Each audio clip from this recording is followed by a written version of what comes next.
Ah non, il fera meilleur plage avant. Il y a plus de vent. Tout à l'heure, on descendra. Mais alors vous dites qu'il fait meilleur, mais par contre, quand vous êtes là et que vous avez le soleil en plein. Je peux me permettre de m'asseoir? Ah mais oui. Bon, allez-y. Il n'y a pas de souci. Si vous êtes fatigué, asseyez-vous, d'accord? Je fais la photo.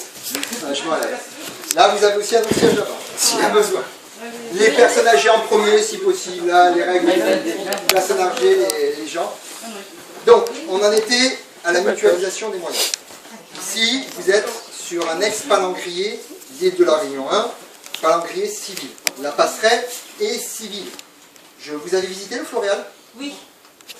Pas tous? Est-ce que vous vous souvenez de la passerelle du Floréal? C'est assez étriqué. Ouais. Ici, vous voyez, dites-vous bien que c'est 10-12 personnes en tout, l'équipage. Donc il y a le gars qui est en machine, les machins, etc. Donc là, vous aurez 3-4 personnes. C'est quand même pas mal. Plus les inspecteurs. Il faut quand même les passer. Il y a de la place. Mais, donc ce navire, on sait qu'il a éprouvé la mer. C'est un ancien palangrier, l'île de la Réunion, qui était donc dans les Kerguelen, qui pêchait. Donc on sait qu'il tient la mer. Maintenant, on a renforcé sa capacité de surveillance. Comment? En mettant des radars. Il faut savoir que les nouveaux radars ont une portée supérieure de 20 nautiques. Donc pareil, ça va nous permettre de voir sans si possible être vu. Parce que il faut bien prendre en compte que, comme je vous ai dit, la légine, ça vaut cher. Même le thon vaut cher maintenant. Les cours remontent parce que les espèces se raréfient. Et les Japonais aiment ça, mais c'est pas eux qui pêchent le plus. Ici, dans l'océan Indien, au moment où je vous parle, vous avez une campagne. Il y a deux grosses campagnes. La principale, c'est la campagne au thon rouge. Thon rouge austral. C'est une espèce particulière qui débute demi-février, juste au-dessus du 45e, juste au-dessus de Crozet, un tout petit peu au-dessus de Kerguelen. Et en fait, elle dure jusqu'à fin mai, début juin. Et vous voyez une bande qui va à peu près, alors ça ne va pas vous parler moi, grosso modo, on va dire l'Afrique du Sud. Donc, vous prenez entre l'Afrique du Sud et Crozet, je ne sais pas si vous voyez, ou au sud de Madame. Vous prenez le sud de Madame, vous tracez jusqu'à arriver à Crozet, en fait, à être au parallèle de Crozet. Vous avez cette zone-là jusqu'à Saint-Paul et Amsterdam. Vous avez une bande. Et une bande, quand vous voyez ça, n'importe qui peut voir sur des logiciels comme Marine Traffic ou quoi, où vous avez des ONG, dont une qui est parrainée par Leonardo DiCaprio, qui met en fait visible à disposition tous les mouvements de tous les navires de pêche. Et vous voyez une bande qui remonte en suivant le thon. Mais c'est impressionnant. Vous devez avoir environ 200-300 navires de pêche. Alors ça n'a l'air de rien. Si vous pensez que chaque navire peut ramener environ minimum 6-7 tonnes tous les 3-4 semaines, multipliez. Voilà. Il faut bien comprendre que notre but à nous, moi avec mon collègue on fait de la surveillance à terre, on essaye par des moyens satellitaires, etc., de protéger les eaux, françaises et internationales via les ORGP, parce que c'est notre but. Si nous on a des moyens, madame n'en a peut-être pas, etc., on travaille avec eux pour eux, parce qu'on essaye de... Ça va durer tout le temps, on va vite se ressortir. C'est les batteries qui se déchargent. Si vous voulez, on a eu un blackout, donc là c'est les batteries. Avant que c'est la fin du monde. Non, non. Donc, si vous voulez, le but, c'est de faire en sorte que ces navires pêchent, ils ont des licences, ils ont le droit, mais qu'ils ne pêchent pas plus qu'il ne faut. Et on rentre vraiment dans un cadre de protection de la ressource, pour l'avenir. On n'est pas là pour mettre une contredanse parce qu'on a le plaisir, ouais, je vais mettre une contredanse, je suis heureux de mettre un PV. Non, c'est pas ça le plaisir. Le plaisir, moi, c'est que les gens pensent aux générations futures. Moi, j'ai 33 ans, voilà, ma vie, elle est faite, je sais que normalement, il n'y aura pas trop de problèmes, voire un peu, mais le petit marmaille, lui, il faut qu'il mange comme il veut. Visite. Hypersensible au bruit. Ah.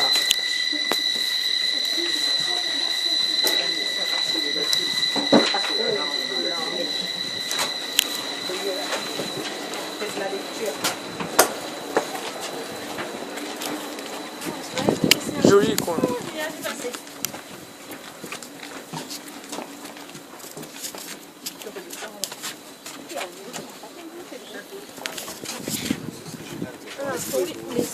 Ça va. l'atelier, je sais que ça vous dérangera pas. Qui viennent, je sais pas, ça va bien.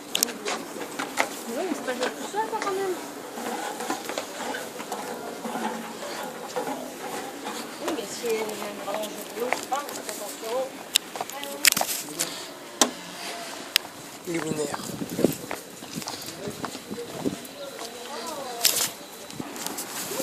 Allez-y.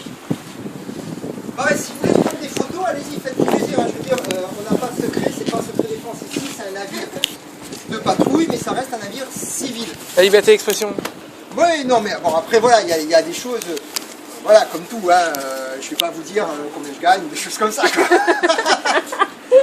Mais bon, ah, c'est bon, tout le monde est là? Dedans même. C'est un patrouilleur, d'accord. C'est un PAAM, patrouilleur austral des affaires maritimes. Mais il n'a pas que cette dimension de procédure, inspection, etc., etc. Il a d'autres dimensions. Le navire peut être affrété par l'État, les Australiens et Antarctiques françaises, dans le but scientifique. Si un nouveau matin faire ailleurs, il pourrait être amené à aller là-bas, avec il a les vues qu'il a les etc., pour aller prendre des échantillons. Donc vous voyez, ce n'est pas que cette chose. On est vraiment dans un moment de mutualisation des moyens. On mutualise le personnel, les États mettent du monde à bord pour poursuivre le contrôleur, mais également, le navire ne va pas servir qu'à ça. Si le Marion Dufresne, à un moment, a un souci, ou doit aller faire autre chose, savoir, pareillement, le navire peut embarquer des livres pour ravitailler les terres australes. Même Kerguelen ou autre. S'il y a un blessé à bord d'un navire, est-ce que vous vous souvenez de l'Indien, du skipper indien qui est tombé, qui s'était mal sur son navire lors de la Volvo Race, dernièrement? C'est le vieux, voilà, le vieux Osiris qui allait lui porter secours. Parce que l'assistance en mer, si là demain vous vous faites mal, vous tombez, vous écorchez le genou, vous appelez les pompiers vont venir dans les 15-20 minutes, selon. En mer, quand vous êtes dans le fin fond de l'océan Indien, il n'y a pas de pompiers. On compte sur la générosité des autres usagers de la mer pour venir vous porter assistance. Mais il y a la vie de personnes en jeu. Et la vie des personnes en jeu, elle compte bien plus. Il faut toujours prendre ça. En mer, les gens sont solidaires. On a une infirmerie à bord avec tout le matériel médical nécessaire. S'il y a besoin, à un moment, il y a un blessé sur une base, que ce soit Martin Vigues, à Saint-Paul, Amsterdam, que ce soit Port-au-Français, à Kerguelen, le blessé sera pris en charge et l'Osiris remontera directement, il fera route. C'est plus urgent. Voilà, c'est bien une chose à prendre en compte. Il y a l'aspect scientifique, l'aspect sauvetage et l'aspect contrôle et préservation de la ressource. Vous avez ultra rapide, 2 Zodiac. Le Zozo est armé donc de 2 fois 100 chevaux pour aller au plus rapidement proche de la cible. Un navire, dans le cadre d'une poursuite en mer, on va donner des injonctions au navire. Arrêtez-vous dans les langues. Donc, généralement en français, en anglais, on a quand même donc, dans les langues régionales également.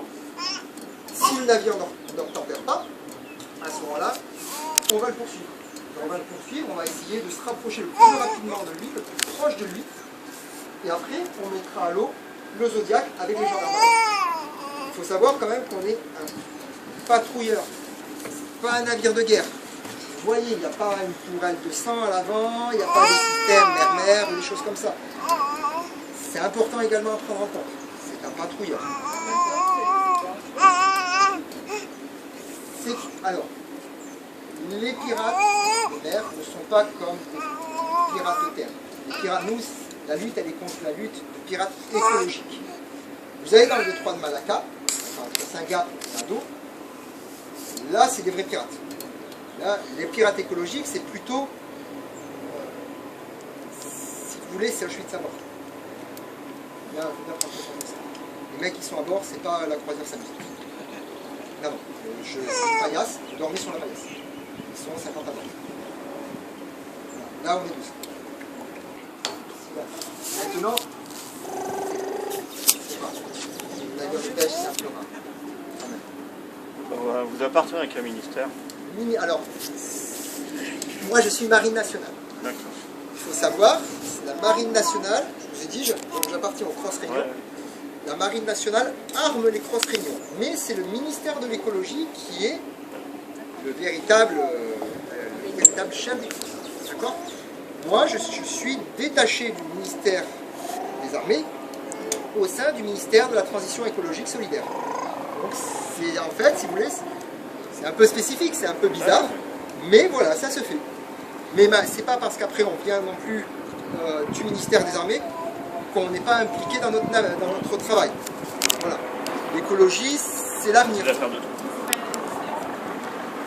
Non, alors, le navire C'est existe. ça, ça. De quoi le navire? Il y a un truc de sauvetage hélicoptère qui était de Alors, démonstration. oui, voilà. Là, Corail. ouais, je suis désolé, vous la ratez, vous avez la démonstration. Alors, en fait, ce qui va se passer, ce qui se joue, c'est que vous allez avoir le Panthère, donc la Panthère Marine nationale, qui va venir pour illitreiller un personnel sur un navire de la SNS. Donc, c'est une manœuvre qui vous paraît, là, je veux dire, dites-vous bien, vous êtes dans l'enceinte dans le port, la mer, voilà, c'est le gardien. Oui, maintenant, ici un peu moins, mais surtout en métropole, parce que vous avez, ou même dans les Kerguelen, parce que dans les Kerguelen, vous avez quand même de très grosses mers, voilà, c'est des creux de 6-7 mètres, voilà, vous pouvez avoir de ce style d'hélitreuillage. Et là, quand le navire bouge complètement, vous avez un vent, que même l'hélico, c'est pas une manœuvre facile. C'est pour ça qu'ils doivent s'entraîner tout le temps. Le gars qui vous fait la visite. La preuve en est la semaine dernière. Voilà. On a eu malheureusement des gens qui se sont trop approchés. C'est dramatique. C'est pour vous après, votre sécurité aussi. Ben, non, après, si vous voulez, oui, il y a notre sécurité, mais c'est malgré tout un moment dramatique de toujours perdre quelqu'un en mer. Ça fait. Moi, c'est mon travail. Le sauvetage en mer, c'est mon travail. Est-ce que vous voyez ou pas? Ah oui, oui, oui. Voyez, regardez. Mais vous voyez le floréal, et vous voyez la SNS, et il y a le treuil. Ah oui. Alors je ne sais pas si vous pouvez bien voir. Allez-y, à votre prochaine. Gris sur gris, mais on voit, oui. Ouais, c'est gris sur gris. Ah ouais, il remonte. L'année dernière, on a vu, non? Moi, si, l'hélico, il remonte. Vois Voilà. pas. Donc là, alors, qu'est-ce qui se passe? Ça se passe en deux temps. Vous mettez le plongeur, c'est un plongeur, c'est un personnel plongeur, qui va descendre, récupérer la personne, ou la mettre, la conditionner soit dans une civière, soit autrement. Une fois la personne reconditionnée, le plongeur va s'arnacher à la civière, soit la civière remonte et après le plongeur, soit il remonte en même temps. D'accord? Mais c'est toujours en deux temps. L'hélico peut faire plusieurs passages même, il peut faire un passage, il reste, il regarde si le navire bouge parce que l'hélico fait de l'air, il brasse de l'air. Il regarde comment ça se passe à bord du navire. Si tout se passe bien, c'est bon. Ok? Est-ce que vous avez des questions sur la visite? Oui. Le système de mise à l'eau, normalement, tu as des importateurs qui la passent. En fait, il y a l'hélicoptère sur le bateau, c'est ça? Excusez. Donc tu as le bras qui va être basculé dans un premier temps. Le bras va supporter la charge et après le bras va descendre tout de suite. C'est une mise à l'eau rapide. Ça par contre je ne peux pas te dire c'est des techniques, mais la mise à l'eau se fait comme ça. Honnêtement, c'est par rapport à un vieux bras ici, c'est vraiment ça descend, ça stabilise, ça pose, ça remonte. Combien de temps il y a l'eau alors? Comme de moi qui ça. Tu t'en vas? Yeah. Déjà combien de temps il y a l'eau? Ça va dépendre de la vitesse, ça dépend de plusieurs choses. Si jamais par exemple il reste à l'eau, il y a bonne mer, je veux dire, ben voilà, faut y aller tout doucement, il va rester longtemps.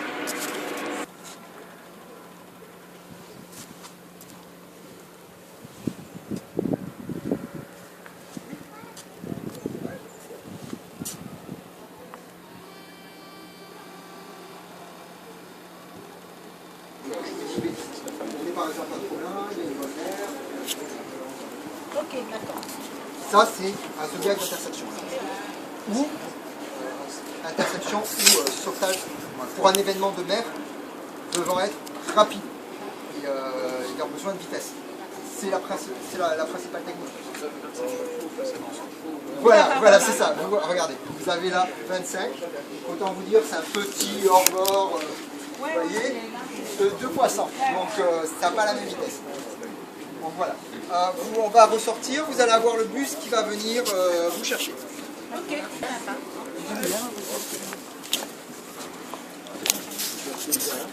Non, c'est bon, c'est bon. Enfin, j'ai fait un peu. Vas-y. C'est bon, le directeur est prévenu? Qu'il y a un journaliste? D'accord. Même 2. Ouais, mais bon, c'est... Tout à l'heure, vous mentionniez que vous aviez tous les laboratoires, on va. Oui. C'est dans le cadre de... Dans le cadre de campagne scientifique fait par l'État. Donc c'est pas... Ah non, ça reste dans l'État. Il faut savoir que nous on fait notre surveillance, TAF font la surveillance, le Centre national des pêches d'étel, ceux qui gèrent, font leur surveillance, on sait... Et alors, ça va vous paraître bête, mais il n'est pas là, voilà, il ne faut pas perdre en compte que eux également, les palangriers, les salaires, commentaires, les montages, etc. Leur intérêt, c'est pas que quelqu'un vienne piller. Ça vous a plus mal.